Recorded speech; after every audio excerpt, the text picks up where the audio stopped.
কি করে ব্রজ মায়া রে কানায়া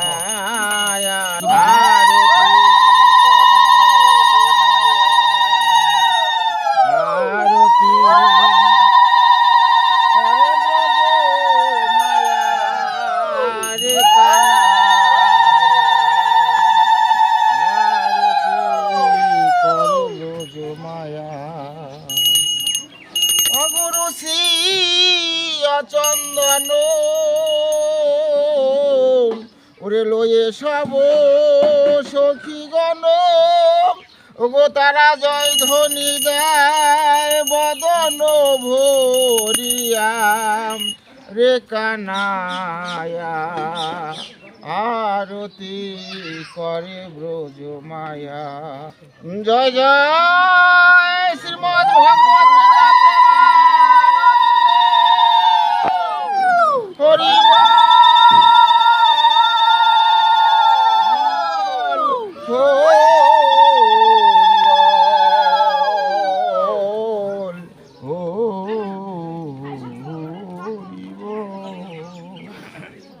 ভগবতে বাসুদেবায় নম। উপস্থিত কৃষ্ণ ভক্ত বৈষ্ণব মন্ডলী ও আমার ভক্তিমতী মায়েরা, আপনাদের রাতুল চরণে জানাই আমার শত সহস্র কোটি প্রণাম। আমি লেখাপড়া জানি না বাবা, বিদ্যা বুদ্ধি আমার নাই, তবে বলতে পারেন তাহলে তুমি এখানে কেন বসেছ? আমি শুনেছি সাধুগুরু বৈষ্ণবের মুখে অসম্ভব সম্ভব হয় যদি সাধুগুরু বৈষ্ণব কিঞ্চিত কৃপা করে। তাই আপনারা যাহা দিবেন শিরে ধরে আমি তাহাই নিব শিরে ধরে। আপনাদের বস্তুই বাবা আমি আপনাদের কাছে ফিরে দিতে চাই, আমার নিজস্ব কোনো সম্পত্তি বাবা এখানে নাই। তৃতীয় অধ্যায় কর্মযোগ। অর্জুন বলিলেন, হে জনার্দন, তোমার মতে যদি কর্ম হইতে জ্ঞান শ্রেষ্ঠ, তবে হে কেশব আমাকে আত্মীয় বধে কেন নিযুক্ত করিতেছ? আগে পূর্ব এর মধ্যে বলতেছে তুমি হচ্ছে ক্ষত্রিয় ধর্ম, যার যার ধর্ম আছে, ব্রাহ্মণের ধর্ম একটা, ক্ষত্রিয় ধর্ম একটা। ক্ষত্রিয় ধর্ম যুদ্ধ করা, যুদ্ধ করতে হবে আগে বলছে। এখন বলতেছে তুমি যদি আমাকে আত্মীয় স্বজন বধ করতে বলতেছো কেন?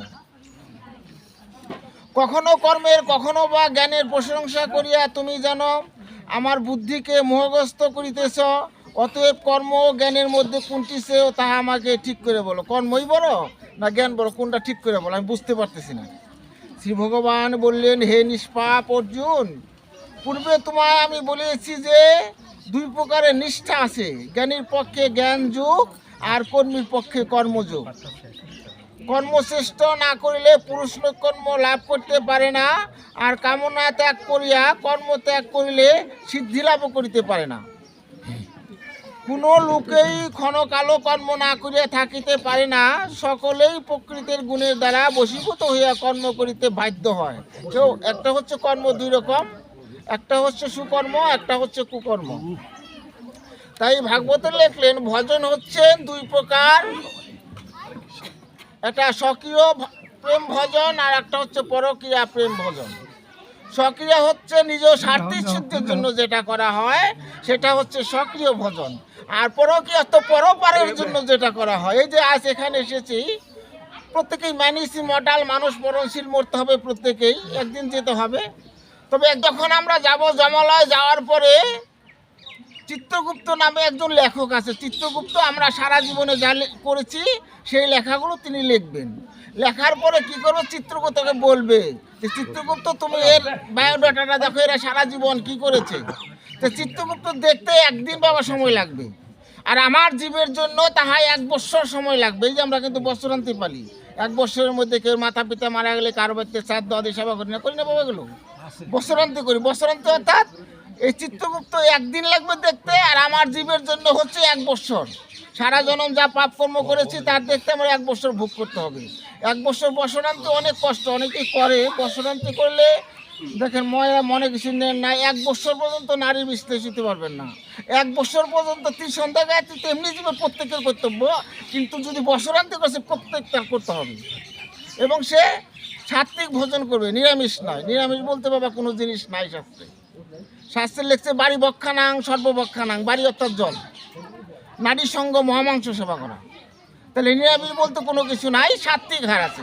এই গীতার মধ্যে বাবা হার 3 প্রকার লিখছে, একটা সাত্বিক, রাজসিক, তামসিক। তাই লিখছে না বাবা? সাত্বিক আহার করতে হবে, 1 বছরই পূর্ণ করতে হবে। 1 বছর পরে গিয়াতি ভোজন করাতে হবে। আবার গিয়াতিদের আত্মীয় স্বজনকে নিমন্ত্রণ করে ব্রাহ্মণদের একটা পিণ্ড দিয়ে বছরান্তি করতে হবে। কোনো লোকই ক্ষণকালো কর্ম না করে থাকিতে পারে না, সকলেই প্রকৃতির গুণে দ্বারা বশীভূত হয়ে কর্ম করিতে বাধ্য হয়। যে ব্যক্তি কর্মেন্দ্রিয় সকলকে বাহিরে সংযত করিয়া ইন্দ্রিয়ের রূপাদির বিষয়গুলি মনে মনে চিন্তা করেন, তাহাদের মিথ্যাচারী বলা হয়।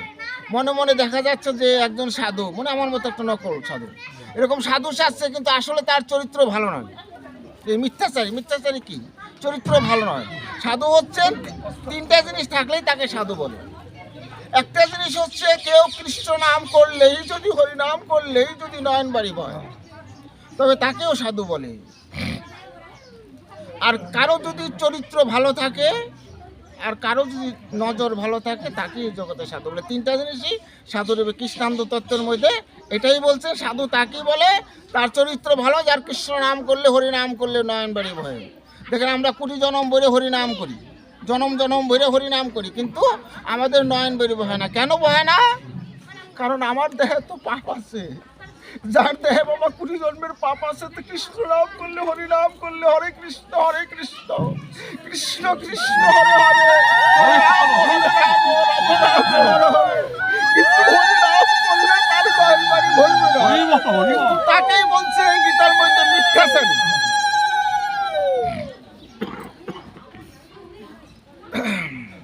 বৈষ্ণবরা অনেকে বোঝায় গুরু থিয়া গোবিন্দ ভজে সে পাপী নরকে মজে। যে গুরু গৃহে এসেছেন সে গোবিন্দের সেবা দিচ্ছেন, ওই সময় গোবিন্দের সেবা না দিয়ে গুরুর সেবা করতে। গুরুকে যারা নাকি যে কানে মন্ত্র, সেটা কি গুরু? শাস্ত্রে কৃষ্ণানন্দ তত্ত্বকে গুরু বলে নাই, একে উপদেষ্টা বলেছে। বাবা এই পথে গেলে তুমি নবাবগঞ্জ যেতে পারবে, এই পথে গেলে বৃন্দাবন যেতে পারবে। গুরু হচ্ছে, ভাগবতেও লিখছেন, গুরু হচ্ছে মাতার পিতা, ভগযুগবান ভগবান, ভগযুগবান ভগবান, এটাই হচ্ছে মাতা পিতা, এটাই হচ্ছে গুরু। এই গুরু যদি ঘরের মধ্যে কাঁদে, আপনি যদি গোবিন্দের সেবা দেন, সে গোবিন্দের সেবা কোনোদিন লাগবে না। মাতা পিতাকে কাঁদায় যদি কেউ গোবিন্দ সেবা দেয়, ওই যে গুরু আইছে ওই গুরু না বাবা। মাতা পিতাকে কেউ কাঁদাতে পারবেন না। মাতা পিতার শ্রদ্ধা, মাতা পিতার ভক্তি, মাতা পিতার সেবা, এই যে আজকে শ্রাদ্ধ ক্রিয়া হচ্ছে, মাতা পিতার উদ্দেশিত হচ্ছে বাবা। তাকে পরপারের জন্য, কেন সন্তানাদি থাকে? পরক্রিয়া করার জন্য, অর্থাৎ পরক্রিয়া কি? যে পরপারের জন্য। আমরাও যারা এসেছি পৃথিবীতে সবাই বাবা চলে যাবো। এই যে গীতা অধ্যয়ন করলে, শাস্ত্রে গীতার মধ্যে লিখছেন, কোনো ব্যক্তি যদি 1 অধ্যায় শ্রবণ করে পরলোক গমন করে গীতার, তিনি অনায়াসে, যত পাপী হোক, তিনি অনায়াসে বৈকুণ্ঠ লাভ করতে পারেন। কিন্তু অভ্যাসের দাস আমরা গীতা পাঠ শ্রবণ করবো না, ভাগবত পাঠ শ্রবণ করবো না, মাতা পিতাকে শ্রদ্ধা করবো না। আজকাল ছেলে সন্তান যারা আছে বাবা, তোমাদের কিন্তু বলছি না, শাস্ত্রের কথা বলছি। তবে যাহা সত্য তাহাই ধর্ম, যথাই ধর্ম তথাই ভগবান। পাপাচ্ছন্ন কলিকালে ধর্মের পথে কেহ গেলে, দুঃখ কষ্ট তার কপালে, মিথ্যের হাতে সত্যের অপমান। কেউ যদি একটু সাধু সঙ্গ করেন, কেউ যদি ত্রিসন্ধ্যা গায়ত্রী পাঠ করেন, কেউ যদি একটু তিলক ধারণ করেন, কেউ যদি একটু মালা ধারণ করেন, অনেকেই বলবে বাবা বড় সাধু হয়ে গেছে, বলবে না বাবা? তার জন্য পিছিয়ে পড়া যাবে না। ভজনের পথ পিছির পথ লেখলো শাস্ত্রে, কিন্তু ভজনের পথ যদিও পিছনে পড়া যাবে না। কেউ যদি সদ্গুরুর কৃপা বলে এই বৈষ্ণবের চরণে একবার মাথা নত করে হা কৃষ্ণ গোবিন্দ বলে নয়ন জলে ডাকে, তার সমস্ত পাপ ওই দিনের জন্য চলে যায়। তাহলে একটু স্নান করে এসে হরিনাম করা, স্নান করে এসে একটু মাতা পিতাকে শ্রদ্ধা করা, মাতা পিতাকে প্রণাম করা, এই মুহূর্তে যদি না রাখেন কোনো দুঃখ নেই। সাক্ষাৎ ভজন হচ্ছে মাতা পিতার ভজন। সারা জীবন দেখেন, আপনি যতদিনে পৃথিবীর সন্তান হয়ে গেছেন, যত টাকা পয়সা, ব্যাংক ব্যালেন্স, ধন সম্পদ যা আছে, সমস্ত কিন্তু আপনার পিতা মাতা আপনাকে দিয়ে যাচ্ছে, ওই গুরু কিন্তু আপনাকে দিয়ে যাচ্ছেন। তাহলে তার ভজনা না করে আমরা কি করি, যে কানে একটু মন্ত্র দিলেই কিন্তু গুরু হওয়া যায় না বাবা। কানে মন্ত্র দিলেই গুরু হওয়া যায় না। গুরু হওয়া অনেক কষ্ট, নিঃস্বার্থ ভালোবাসা হবে। তিনি এই যেখানে লিখেছেন মিথ্যাচারী, তারা মিথ্যাচারী হবে না। কেন একজন গুরু যদি আসে 500 টাকাতে ভক্তি করলে বাবা বড় একটা আশীর্বাদ দিবে, 10 টাকাতে ভক্তি করলে তাকে ফিরা বাবা তাকাবে না। এটা কি লুভি গুরু? এরা মিথ্যাচারী বলছে গীতার মধ্যে। হে অর্জুন, যিনি মনের দ্বারা ইন্দ্রিয়গণকে সংযত করে অনাসক্ত হয়ে কর্মের দ্বারা এবং ইন্দ্রিয়ের দ্বারা কর্মযোগ রত থাকেন, অর্থাৎ রত করবেন। কি করবেন? কর্মযোগ, কর্ম করতে হবে। কি কর্ম? কর্ম করতে হবে। তারা কর্মযোগ রত, তিনি শ্রেষ্ঠ এই জগতে। অর্থাৎ তার আরাধনা যিনি করেন, শয়নে হাঁটতেছেন, চলতেছেন, হরিনাম করতে বাবা কোনো বাধা নাই, যে কোনো সময় আপনার করা যায়। আগেই তো বললাম, নিত্যানন্দের মাতা নিত্যানন্দে বলে গেল যে হাতে করো গৃহকর্ম, মুখে বলো হরি, অনায়াসে দিয়ে যাবে তুমি ভবসিন্ধু পারি। অন্ত হরিনাম তো আমার মুখে আসে না, যখন আমরা বিপদে পড়ি তখন একটু হরিনাম করি, তারপরে বাবা হরিনাম আমাদের মুখে থাকে। এই জন্য আমার ভজন সাধন কোনো কিছু হয় না। ভালো একটা যদি কিছু করি সেটা আমি করি, আর খারাপ কিছু করে তো ভগবান আমাদের দেয় নাই। সমস্ত কিছু তো তার উপর অর্পণ করতে পারতেছি না। যদি সমস্ত কিছু তার উপর অর্পণ করতে পারি, ভগবান বলছেন যে আমার আশা করে, অর্থাৎ যে আমার চিন্তা করে আমি সদাই তার চিন্তা করি। তা আমরা তো তার চিন্তা করতে পারি না, আমার নিজের স্বার্থের চিন্তা করি।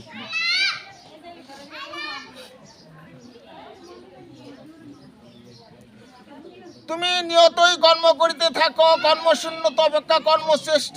আর যদি কর্ম না করো তাহলে তোমার জীবনযাত্রা চলবে না। এই যে কর্ম না করলে তোমার জীবনযাত্রা চলবে না, অর্থাৎ অচল হয়ে যাবে। ঈশ্বর প্রীতির জন্য কর্ম করো, অর্থাৎ ঈশ্বর মুক্তির জন্য।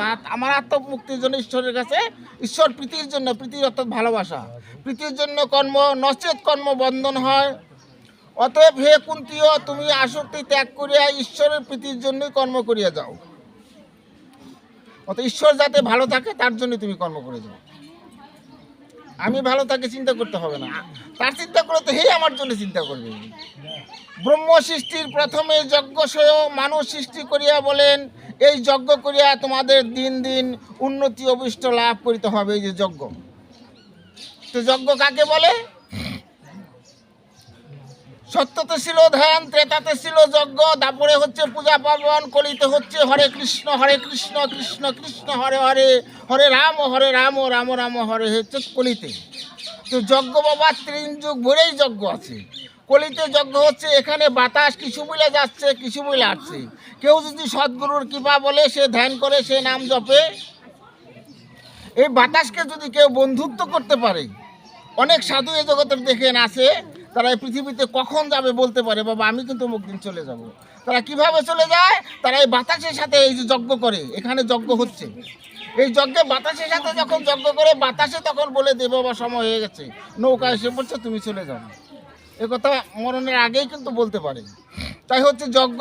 যজ্ঞ করে কে বলছে বিষ্ণু এ জগতে বড়, কেউ এ জগতে বলছে যে শিব যজ্ঞ করে, শিব এ জগতে বড়। সিদ্ধান্ত করতে পারতেছে না যে আমরা কার যজ্ঞটা করবো, কারে বড় বানাবো। তো মণিবররা সকলেই যখন চিন্তিত যজ্ঞ করার জন্য, ভিগুমণি ধীরে ধীরে এসে বললেন, পিতা ব্রহ্মাকে বললেন, পিতা প্রণাম হই তব চরণে।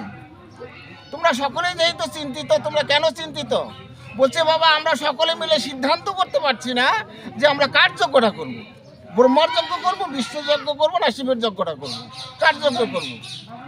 বলছে ঠিক আছে বাবা, তুমি যদি অনুমতি দাও তবে আমি বলে দিতে পারবো এই জগতে কার যজ্ঞ করলে তোমরা মুক্তি পাবে। শুধু সে যজ্ঞ না, এই কলিযুগেরও কথা। বললে ঠিক আছে বাবা, তোমাকে আমরা আদেশ দিচ্ছি, তোমরা কে বড় আমরা যদি বলে দাও, আমরা তার যজ্ঞটাই করবো। এই ভিগুমণি কি করলেন, ধীরে ধীরে তিনি কৈলাসে গেলেন। কৈলাসে গিয়ে দেখে সেখানে শিব পার্বতী ঝগড়া করছে। ঝগড়া করার পরে শিব বৈষ্ণব সেবার জন্য, বৈষ্ণবের প্রসাদ সেবা করার জন্য রওনা হয়েছেন। শিব যখন বৈষ্ণবের প্রসাদ সেবা করে যাচ্ছেন, এই ভিগুমণি ধীরে ধীরে বলছেন যে শিব ঠাকুর কই? বলছে শিব ঠাকুর তো বৈষ্ণব সেবায় গিয়েছেন, এবং যাওয়ার সময় বলে দিয়েছেন, হে শিব ঠাকুর তুমি তো দেবের দেব মহাদেব মহাবৈষ্ণব, তবে আমার জন্য একটু কিঞ্চিত প্রসাদ নিয়ে এসো, বৈষ্ণবের প্রসাদ।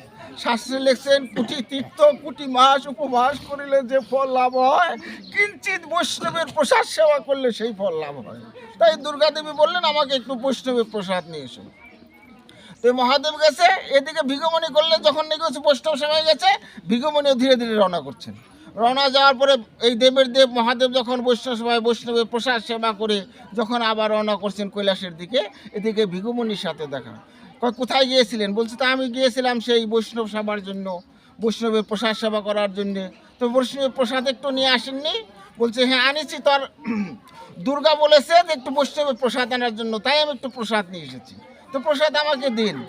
মানে মিথ্যা তো বলতে, মিথ্যা সমান পাপ নাই, দয়ার সমান ধর্ম নাই। অখন বাবা প্রসাদ চোখ যখন নাকি এই ভিগুমণিকে দিয়েছে, ভিগুমণি তো ভক্তির সহিত প্রসাদ সেবা করেছে। সেবা করার পরে ধীরে ধীরে কৈলাসে গিয়ে বলছে, কই শিব, তুমি বৈষ্ণব সবাই গিয়েছিলে, তুমি দেবের দেব মহাদেব মহাবৈষ্ণব, আমাকে একটু প্রসাদ দাও, আমার আকাঙ্ক্ষা, আমি একটু বৈষ্ণব প্রসাদ পান করব। বলছে, বৈষ্ণবের প্রসাদ তো ভিগুমণি সেবা করেছে, আমি কোথা থেকে তোমাকে দেব? বলছে, আমি অভিশাপ দিচ্ছি, এই জগতে যদি তোমার পূজা কেউ করে তার একবার কুকুরজনিতে জন্ম হবে। মহাদেব তখন করজোরে বলছে, হে দুর্গে, তুমি আমাকে এমন কটু বাক্য দিও না। এই পৃথিবীতে কেউ যদি আমার পূজা না করে তবে আমি অনাহারেই তো প্রাণ ত্যাগ করবো। তবে আমি এই প্রতিজ্ঞা তুলে নিতে পারি যদি তুমি একটু বৈষ্ণব সেবা দাও। বৈষ্ণব সেবা দিলে আমি এই বাক্য তুলে নিতে পারি। তাই দেবের দেব মহাদেব বৈষ্ণব সেবা দিলেন। বৈষ্ণব সেবা দেওয়ার পরে সেখানে বৈষ্ণবের প্রসাদ ভিগুমণি পেলেন। পাওয়ার পরে বলছে, তুমি কেন এখানে এসেছো মর্তে থেকে? বলছে, আমি এর জন্য এসেছি, মর্তে যে মণিবররা আছে, মণিবররা যজ্ঞ করবে যে কে বড় এই জগতে, তার জন্য এসেছি। তবে তুমি বলে দাও, এই জগতে কে বড়? ব্রহ্মার যজ্ঞ করে কলিহত জীব উদ্ধার পাবে, না বিষ্ণু যজ্ঞ করলে কলিহত জীব উদ্ধার পাবে, না শিব যজ্ঞ করলে কলিহত উদ্ধার হবে? বলছে, ওরে বৈষ্ণব, তুই তো স্বর্গমত্য পাতাল ভ্রমণ করস, তুই আমার বক্ষে আয়, আমি একটু প্রেম আলিঙ্গন করি। যখন বাবা আলিঙ্গন করতে চাইছে, ভিগুমণি বলছে যে আমি তোমার সাথে আলিঙ্গন করব না। বলছে, কেন? বলছে, তুমি শ্মশানে মশানে থাকো, ভস্য তোমার অঙ্গে, আমি তোমার সঙ্গে কখনই ওই প্রেম আলিঙ্গন